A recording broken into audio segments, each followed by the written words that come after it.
On Global TV News Prime, Rivers Assembly begins impeachment proceedings against Fubara. In business, Nigerian Electricity Regulatory Commission says Togo, Niger, Benin owe Nigeria 25 billion naira for power supply. And on the foreign scene, Somalia declares total war on Al-Shabaab militants. In sports, Confederation of African Football to hold WAFCON 2026 final draw in Morocco, January 15. Hello and welcome to all our viewers in Nigeria and around the world to News Prime on Global Television, coming to you live from the nation's capital, Abuja. I am Ramsey Enoch Agbo. A quick reminder that Global Television is on DSTV channel 365 and Star Times channel 276. Now the news in full. Rivers State House of Assembly has commenced impeachment proceeding against Governor Siminalaya Fubara and his deputy, Ngozi Odu, over allegation of gross misconduct. Ubong Usoro reports.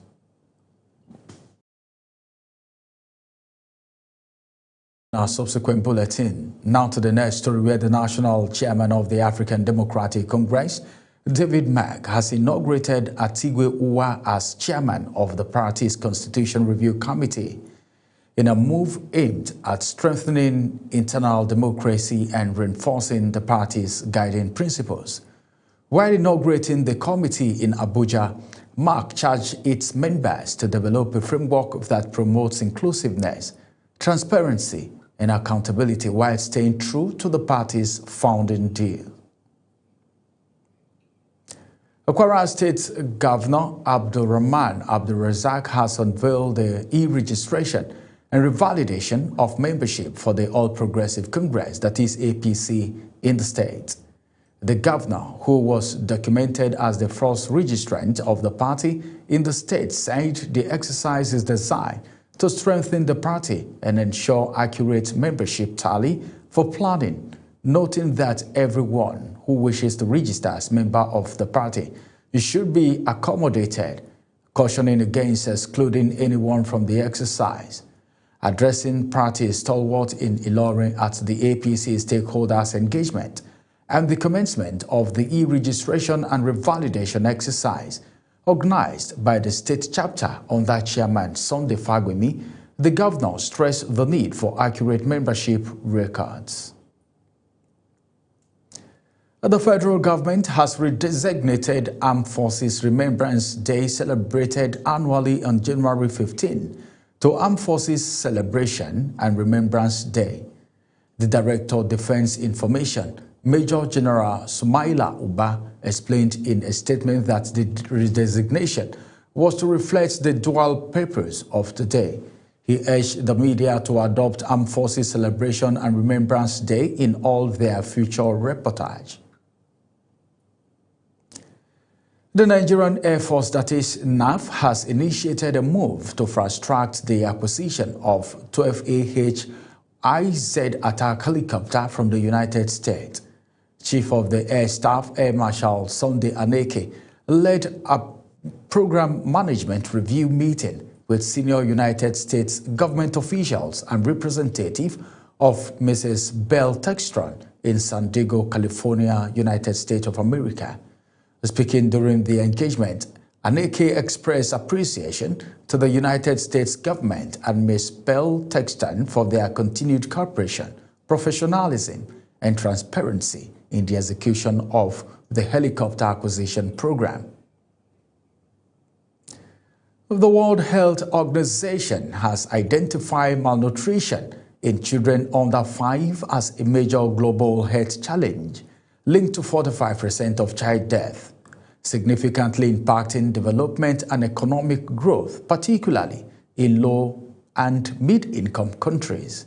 Correspondent Zarau Nasir takes a look at what the federal government is doing in tackling malnutrition in the country. An estimated 2 million children in Nigeria suffer from acute malnutrition, but only 2 out of every 10 children affected get treatment. 7% of women of childbearing age also suffer from acute malnutrition. Nigeria has the second highest burden of stunted children in the world, with a national prevalence rate of 32% of children under 5. Medical experts say symptoms include weight loss, poor growth, fatigue, weakened immunity, and cognitive issues. The attributed causes to include poor diet and poverty to underlying illness or absorption problems, affecting all ages but especially children and the elderly.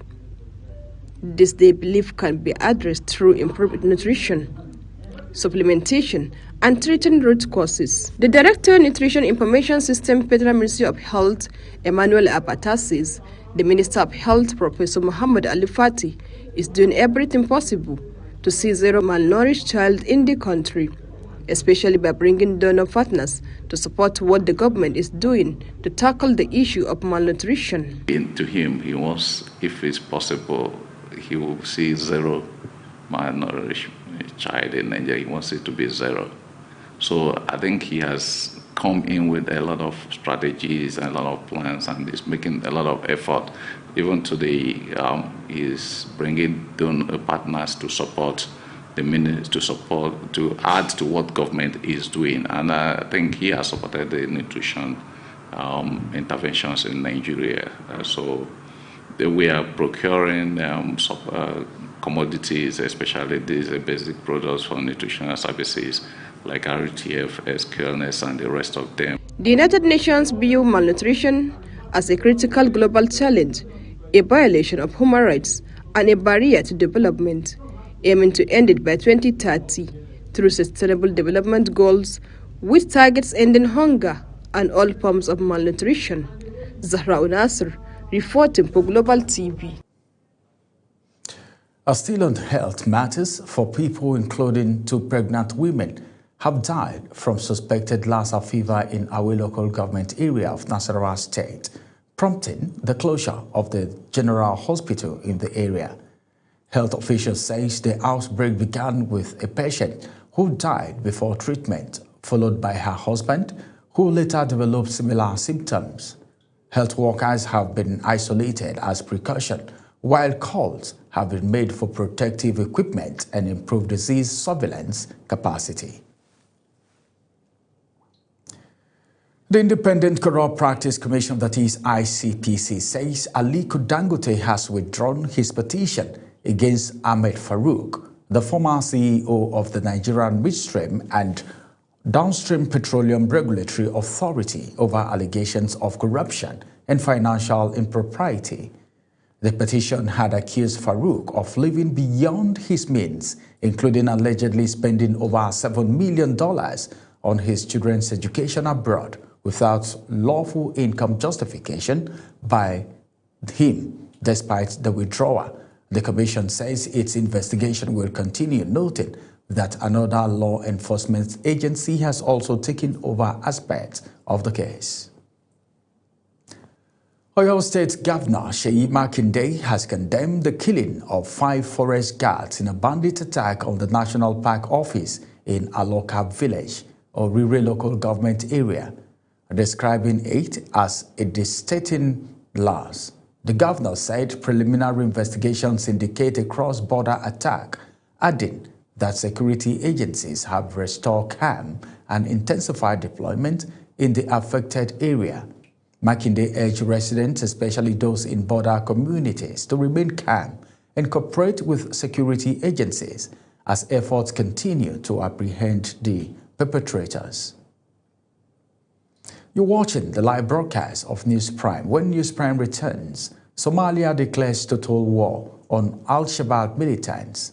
Detail coming shortly, plus business and sports stories on the other side of this break. Please stay with us.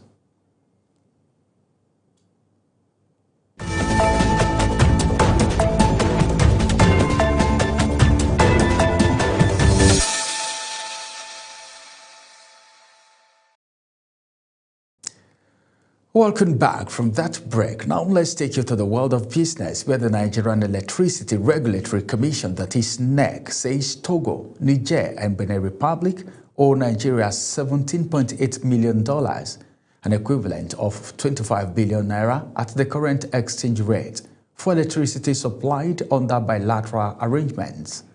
In its third quarter 2025 report, NEC disclosed that the three international customers were invoiced a total of $18.69 million by the market operator for electricity supplied during the period, but they remitted only $7.125 million, leaving an outstanding balance of $11.56 million.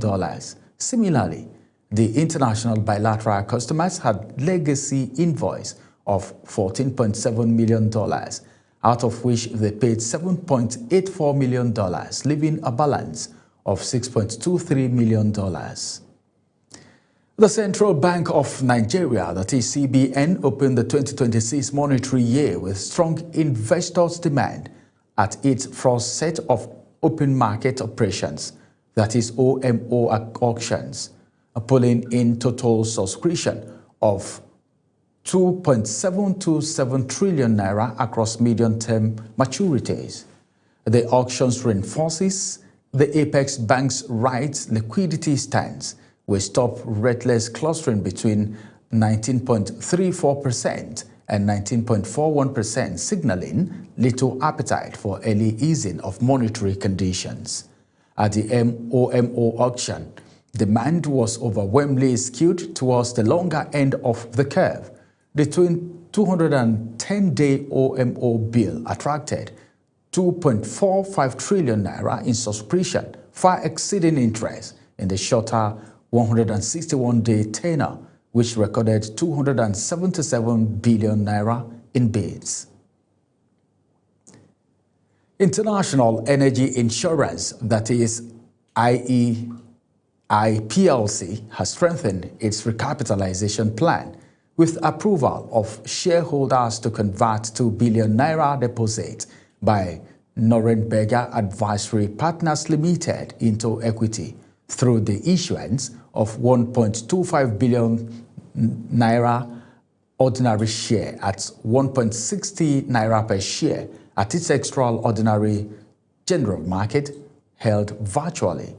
Shareholders approve all resolutions, giving the board full authorization to raise up to 17.5 billion naira through various instruments, including private placement, rights issue, public offer, or strategic investment participation, subject to regulatory approvals.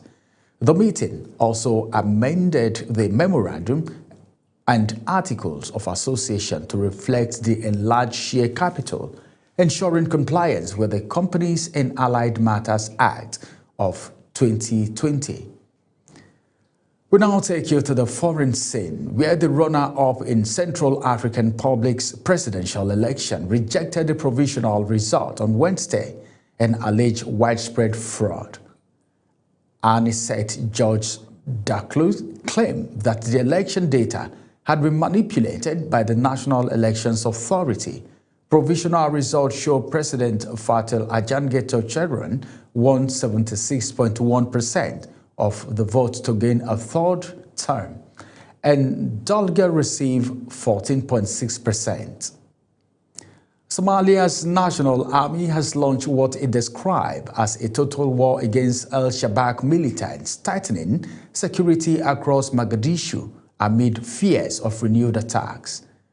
The city's first line of defense ranges from machine gunners mounted on pick-up truck to young men in plain clothes manning checkpoints across key locations.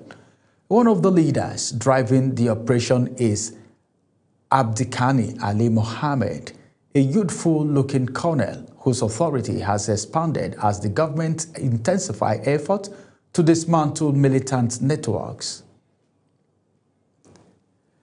A United States immigration officer has shot and killed a woman in Minneapolis, triggering protests and sharp criticism from state officials. Minnesota's governor has blamed the incident on President Donald Trump's immigration crackdown. Mukhtar Kashim reports. The woman, identified by local media as 37-year-old Renee Nicole Good, was shot at close range during an immigration enforcement operation after officers said her vehicle was blocking their path. Video footage shows masked ICE agents surrounding her car before shots were fired, sending the vehicle crashing into parked cars as onlookers shouted at federal officers. Governor Tim Walz accused the Trump administration of reckless enforcement tactics, saying aggressive immigration policies had turned federal operations into propaganda-driven actions. Walz promised a full and independent investigation, rejecting federal claims that the victim posed a deadly threat to officers. This morning we learned that an ICE officer shot and killed someone in Minneapolis. My deepest condolences to the family, to the loved ones who had to learn about this tragic event on national television. We do not need any further help from the federal government. To Donald Trump and Kristi Noem, you've done enough. The shooting sparked large demonstrations across Minneapolis, with protesters demanding immigration and customs enforcement leave the city. Demonstrators flooded the street holding anti-ICE placards, while city leaders echoed calls for federal agents to withdraw from local communities. What happened to Renee? What was done to Renee? She was murdered. Executed. And not just murdered executed by mistake. It wasn't an accident. Nope.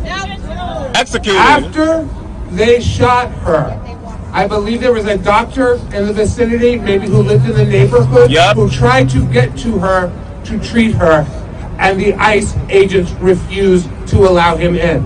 The Department of Homeland Security has defended the officer's action, calling the incident domestic terrorism as tensions over immigration enforcement continue to deepen nationwide under President Trump's second-term crackdown. Mukhtar Qasim, reporting for Global Television News. Well, let's take you to the world of sport. The federal government says it has completed all regulatory processes on the outstanding match bonuses of the Super Eagles at the ongoing 2025 African Cup of Nations and will reflect in players' domiciliary accounts within 24 hours. This followed threat by the players to boycott the quarter-final match between Nigeria and Algeria over unpaid allowances. The Minister of State for Finance, Doris Uzoka Niete, explained that the delay was caused by foreign exchange conversion procedure, adding that the process has now been fast-tracked, while the National Sports Commission confirmed that the President, Bola Tinubu, had approved the entire AFCON budget since November 2025. The assurance comes ahead of Nigeria's quarter-final clash against Algeria in Marrakesh on Saturday, with the Super Eagles unbeaten and the tournament's highest-scoring team after 4 wins.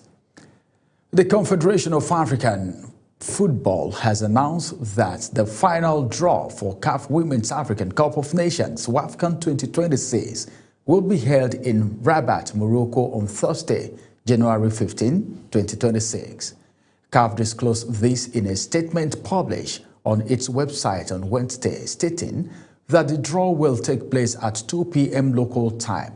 According to Confederation, the 2026 edition will mark a historic milestone for the competition, as it will feature on expanded 16-team field for the first time. The Confederation of African Athletics has released the qualification standard for 24th African Senior Athletes Championship, setting clear benchmark for athletes aiming to compete at the Continental Showpiece in Accra.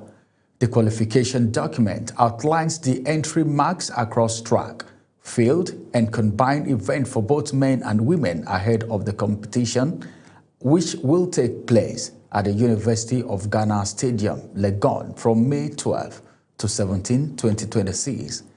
In the sprint, male athletes will need to run 10.20 seconds in 100 meters and 21 seconds in the 200 meters, while the corresponding women's standards are 11.70 seconds and 24 seconds, respectively.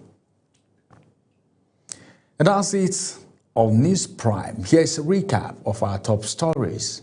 On Global Television News Prime, Rivers State House of Assembly has commenced impeachment proceeding against Governor Siminalaya Fubara and his deputy, Ngozi Odu, over allegations of gross misconduct.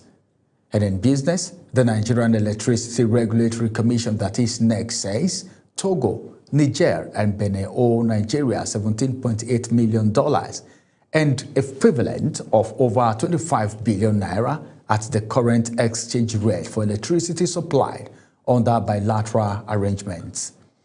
And on the foreign scene, Somalia's National Army has launched what it described as a total war against Al-Shabaab militants, tightening security across Mogadishu amid fears of renewed attacks.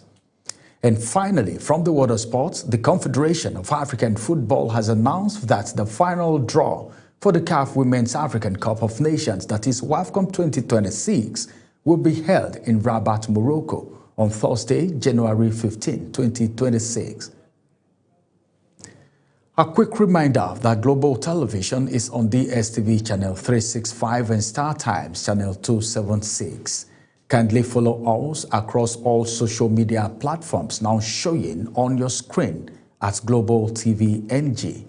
I am Ramsey Enoch Abo. Thanks for watching.